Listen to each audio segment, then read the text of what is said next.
Hello दोस्तों, आपके अपने YouTube channel Newton science online classes में आप सभी का स्वागत है। टेलीग्राम चैनल भी न्यूटन साइंस ऑनलाइन क्लासेस के नाम से। तो आज का वीडियो की NTPC, navy, air force, NDA, army के जीके क्वेश्चन है। जो एनटीपीसी में क्वेश्चन पूछे जा रहे हैं वही नेवी, एयरफोर्स में रिपीट क्वेश्चन होंगे। तो आप वीडियो को लास्ट जरूर देखना और अपने दोस्तों के साथ भी शेयर कर देना। आज ये क्वेश्चन वेरी इंपॉर्टेंट क्वेश्चन है। तो प्रैक्टिस शीट नंबर ये 3 है। तो सबसे पहला क्वेश्चन है कि किस नदी को दूसरी गंगा के नाम से जाना जाता है। क्वेश्चन नंबर 1 है, किस नदी को दूसरी गंगा के नाम से जाना जाता है। इंपॉर्टेंट क्वेश्चन है। ऑप्शन है महानदी, चंबल नदी, कावेरी नदी, गोदावरी नदी। जल्दी से इसका राइट आंसर बताना कमेंट के अंदर। तो इसका राइट आंसर होगा सी ऑप्शन, कावेरी नदी। सी ऑप्शन राइट आंसर होगा। कावेरी नदी इसका राइट आंसर होगा। कावेरी नदी इसका राइट आंसर होगा। और गोदावरी नदी दक्षिण भारत की गंगा कहलाती है। दक्षिण भारत की गंगा गोदावरी नदी कहलाती है। दक्षिण भारत की गंगा गोदावरी नदी कहलाती है, या वरद गंगा के नाम से भी गोदावरी नदी को जाना जाता है। महानदी, महानदी किसे कहा जाता है? उड़ीसा का शोक। उड़ीसा का शोक किस नदी को कहा जाता है? महानदी को कहा जाता है। उड़ीसा का शोक किस नदी को कहा जाता है? महानदी को उड़ीसा का शोक कहा जाता है। उड़ीसा का शोक महानदी को कहा जाता है। चंबल नदी, चंबल नदी पे 4 परियोजनाएं चल रही है, यानी 4 बांध, राणा सागर बांध, गांधी सागर बांध, जवाहर सागर बांध या कोटा बैराज बांध। ये 4 बांध इंपॉर्टेंट है। तो आपको पूछा जा सकता है कि राणा सागर बांध किस नदी पर स्थित है। तो इसका राइट आंसर होगा चंबल नदी पर स्थित है। तो इस प्रकार से क्वेश्चन पूछा जाएगा। तो 4 बांध है, राणा सागर बांध, गांधी सागर बांध, जवाहर सागर बांध और कोटा बैराज बांध। गोदावरी नदी दक्षिण भारत की गंगा कहलाती है और वरद गंगा के नाम से भी जाना जाता है। और ये दक्षिण की गंगा कहलाती है कावेरी नदी। दक्षिण की गंगा कहलाती है कावेरी नदी, या दूसरी गंगा के नाम से भी जाना जाता है कावेरी नदी को। कावेरी नदी को दूसरी गंगा के नाम से भी जाना जाता है। और बंगाल का शोक किस नदी को कहा जाता है? बंगाल का शोक किस नदी को कहा जाता है? बंगाल का शोक किस नदी को कहा जाता है? तो इसका राइट आंसर होगा दामोदर नदी को। बंगाल का शोक दामोदर नदी को कहा जाता है। बंगाल का शोक दामोदर नदी को कहा जाता है। तो ये क्वेश्चन इंपॉर्टेंट है, तो आप इसको पूरा ध्यान से सुनना। क्वेश्चन नंबर 2 है, गोवा की लोकसभा सीटें कितनी है? गोवा की लोकसभा सीटें कितनी है? Option A 5, 4, 2, 1। तो जल्दी से इसका राइट आंसर बताना है, गोवा की लोकसभा सीटें कितनी है। तो इसका राइट आंसर होगा सी ऑप्शन। सी ऑप्शन इसका राइट आंसर होगा। गोवा की लोकसभा सीट है 2 और राज्यसभा सीट है 1। राज्यसभा सीट है 1, विधानसभा सीट है 40। विधानसभा सीट है 40। गोवा की विधानसभा सीट है 40, राज्यसभा सीट है 1, लोकसभा सीट है 2। और गोवा का क्षेत्रफल कितना है? 3702। 3702 वर्ग किलोमीटर इसका क्षेत्रफल है। गोवा का क्षेत्रफल है 3702 वर्ग किलोमीटर। यानी देश का सबसे छोटा राज्य कौन सा है क्षेत्रफल की दृष्टि से? तो गोवा है। और इसकी राजभाषा क्या है? गोवा की राजभाषा क्या है? कोंकणी। कोंकणी राजभाषा इसकी। गोवा की राजभाषा है कोंकणी, ये भी याद रखना। गोवा के राज्यपाल कौन है अभी वर्तमान में? गोवा के राज्यपाल कौन है? भगत सिंह कोश्यारी है। भगत सिंह कोश्यारी। और मुख्यमंत्री है प्रमोद सावंत। मुख्यमंत्री है प्रमोद सावंत। तो ये भी याद रखना, गोवा के राज्यपाल तो भगत सिंह कोश्यारी और मुख्यमंत्री है प्रमोद सावंत।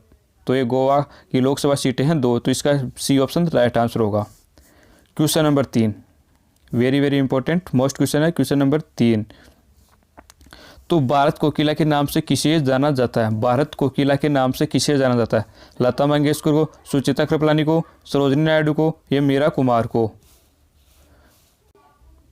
तो ये पूछा था कि भारत कोकिला के नाम से किसे जाना जाता है। तो इसका राइट आंसर क्या होगा? तो इसका राइट आंसर होगा सी ऑप्शन, सरोजिनी नायडू। सरोजिनी नायडू इसका राइट आंसर होगा। लता मंगेशकर को कहा जाता है सौर कोकिला के नाम से, लता मंगेशकर को कहा जाता है। और भारत कोकिला के नाम से कहा जाता है सरोजिनी नायडू को। ये भी याद रखना, सौर कोकिला कहा जाता है लता मंगेशकर को और भारत कोकिला कहा जाता है सरोजिनी नायडू। तो ये भारत की राज्यपाल थी, प्रथम राज्यपाल थी, भारत की प्रथम राज्यपाल थी सरोजिनी नायडू। और राष्ट्रीय महिला दिवस मनाया जाता है सरोजिनी नायडू के रूप में 13 फरवरी को मनाया जाता है। राष्ट्रीय महिला दिवस 13 फरवरी को मनाया जाता है। और सुचित्रा कृपलानी भारत की प्रथम महिला मुख्यमंत्री थी। भारत की प्रथम महिला मुख्यमंत्री थी सुचित्रा कृपलानी। और मीरा कुमार लोकसभा की प्रथम महिला अध्यक्ष, लोकसभा की प्रथम महिला अध्यक्ष थी मीरा कुमार। तो ये भी याद रखना। तो भारत कोकिला के नाम से किसे जाना जाता है? सी ऑप्शन, सरोजिनी नायडू को जाना जाता है। भारत कोकिला के नाम से सरोजिनी नायडू को जाना जाता है। क्वेश्चन नंबर 4 है, भारत का शांति दूत, भारत का शांति दूत के नाम से किसे जाना जाता है? लाल बहादुर शास्त्री को, सरदार वल्लभ भाई पटेल को, महात्मा गांधी को या राजीव गांधी को? भारत का शांति दूत के नाम से किसे जाना जाता है? तो इसका राइट आंसर क्या होगा? जल्दी से कमेंट में बताना। तो इसका राइट आंसर होगा ए ऑप्शन। भारत का शांति दूत कहा जाता है लाल बहादुर शास्त्री को। भारत का विश्व स्मारक कहा जाता है सरदार वल्लभ भाई पटेल को। भारत का विश्व स्मारक सरदार वल्लभ भाई पटेल को कहा जाता है। महात्मा गांधी को, इसके नाम है महात्मा गांधी नाम है, बापू राष्ट्रपिता इनके महात्मा गांधी के उपनाम है, और इनका नाम था, असली नाम था मोहनदास करमचंद गांधी। तो इसका राइट आंसर क्या होगा? भारत का शांति दूत लाल बहादुर शास्त्री को कहा जाता है। ये ऑप्शन राइट आंसर होगा। Question number 5। क्वेश्चन नंबर 5 है, भारतीय थल सेना दिवस कब मनाया जाता है?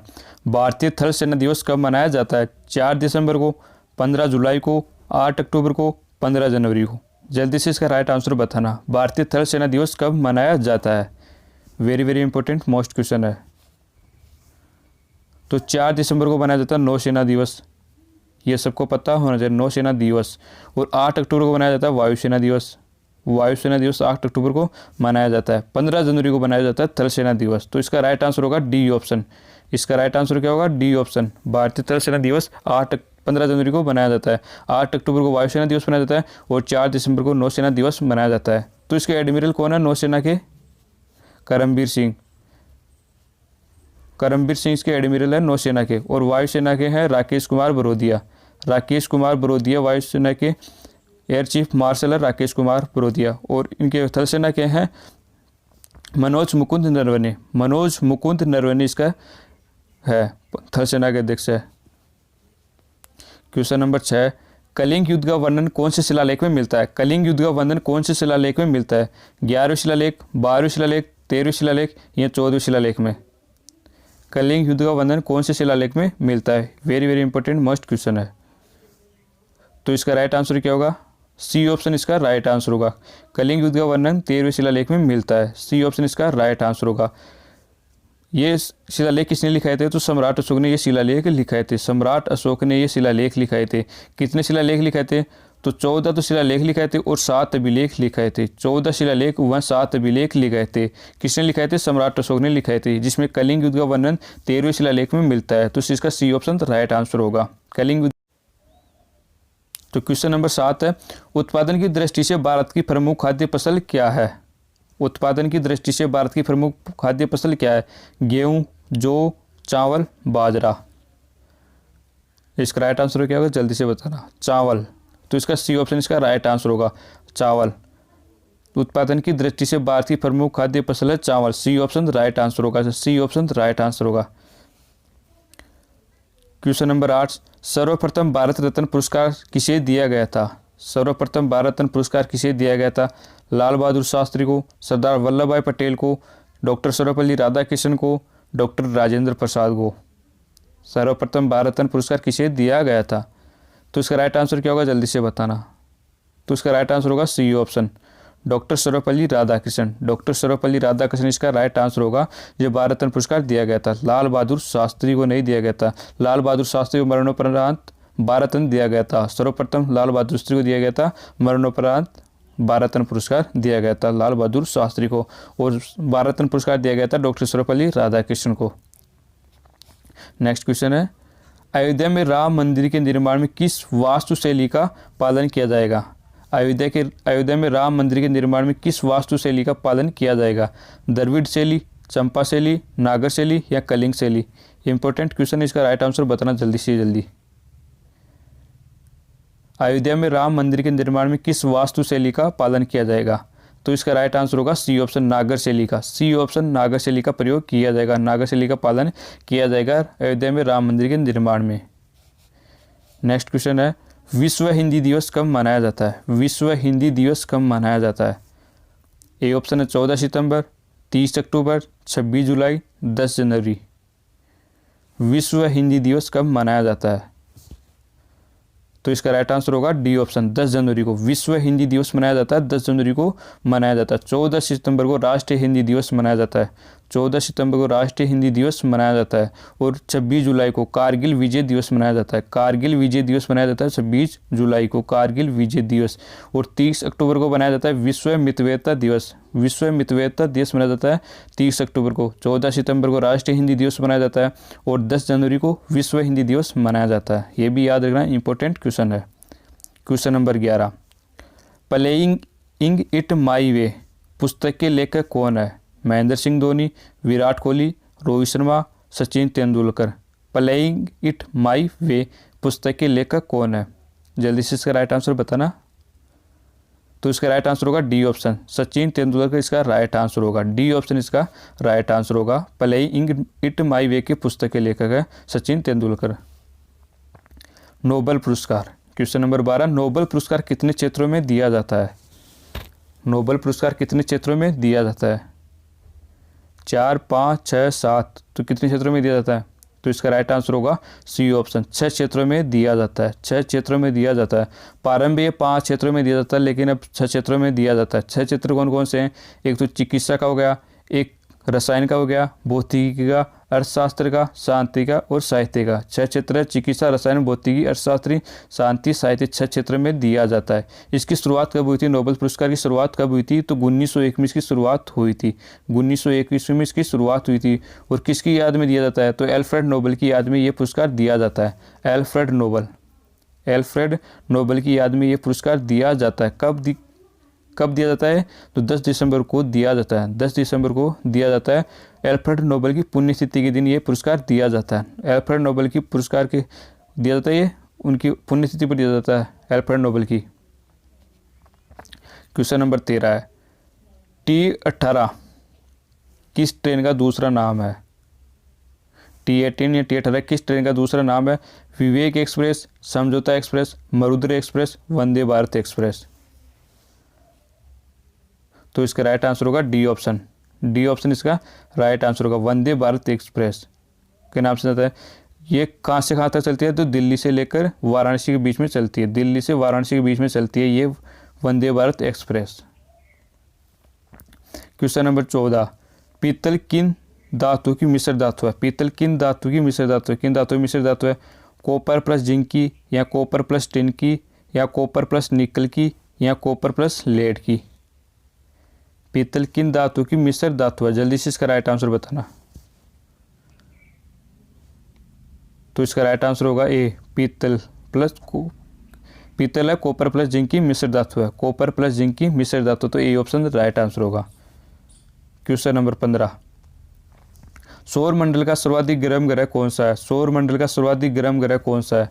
बुध ग्रह, मंगल ग्रह, शुक्र ग्रह, पृथ्वी ग्रह। तो इसका राइट आंसर होगा सी ऑप्शन, शुक्र ग्रह। शुक्र ग्रह, सी ऑप्शन राइट आंसर होगा। सर्वाधिक गर्म ग्रह है शुक्र ग्रह। क्वेश्चन नंबर 16, अब तक कितनी पंचवर्षीय योजनाएं कार्यरत हुई? अब तक कितनी पंचवर्षीय योजनाएं कार्यरत हुई? 12, 13, 14 या 11। तो इसका राइट आंसर क्या होगा? जल्दी से बताना इसका। तो ए ऑप्शन राइट आंसर होगा। ए ऑप्शन राइट आंसर होगा। 12 पंचवर्षीय योजनाएं कार्यरत हुई है अभी वर्तमान तक। क्वेश्चन नंबर 17, इंपॉर्टेंट क्वेश्चन है, किसानों का देश किसे कहा जाता है? भारत को कहा जाता है, या चीन को, या फ्रांस को, या नेपाल को? किसानों का देश किसे कहा जाता है? किसानों का देश किसे कहा जाता है? तो सी ऑप्शन, फ्रांस को। सी ऑप्शन राइट आंसर होगा। फ्रांस को किसानों का देश कहा जाता है। किसानों का देश फ्रांस को कहा जाता है। क्वेश्चन नंबर 18,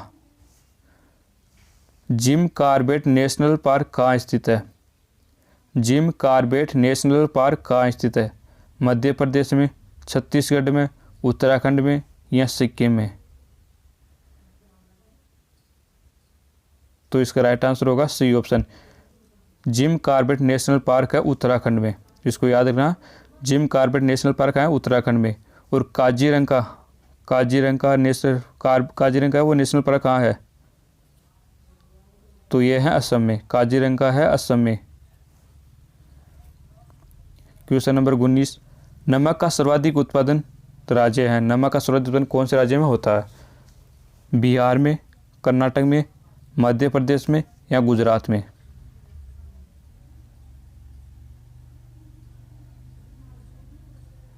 तो नमक का सर्वाधिक उत्पादन होता है गुजरात में। डी ऑप्शन इसका राइट आंसर होगा। डी ऑप्शन इसका राइट आंसर होगा। नमक का सर्वाधिक उत्पादन राज्य है Gujarat. D option right answer होगा। 60% उत्पादन करता है गुजरात अकेला। क्वेश्चन नंबर 20, भारत की भाषाओं का उल्लेख संविधान की किस सूची में है? 5वीं, 7वीं, 8वीं, 10वीं? भारत की भाषाओं का उल्लेख संविधान की किस सूची में है? तो इसका राइट आंसर होगा सी ऑप्शन, 8वीं सूची में इसका उल्लेख है। 8वीं सूची में भारतीय भाषाओं का उल्लेख है, तो सी ऑप्शन राइट आंसर होगा। मूल संविधान में कितनी भाषाएं थी? 14 भाषाएं थी। मूल संविधान में कितनी भाषाएं थी? 14 भाषाएं थी इस अनुसूची में। और फिर अभी वर्तमान में है 22 भाषाएं। 22 भाषाएं इस अनुसूची में। मूल संविधान में 14 भाषाएं थी, तो इसका राइट आंसर क्या होगा? सी ऑप्शन राइट आंसर होगा। आपको ये PDF Telegram channel Newton science online classes पर मिल जाएगी, और आप इस YouTube channel Newton science online classes को भी सब्सक्राइब कर ले, और आपको ये PDF टेलीग्राम चैनल पर मिल जाएगी। और इसका फेसबुक ग्रुप है join India navy Newton science online classes के नाम से फेसबुक ग्रुप है, तो आप फेसबुक ग्रुप भी ज्वाइन कर लीजिएगा।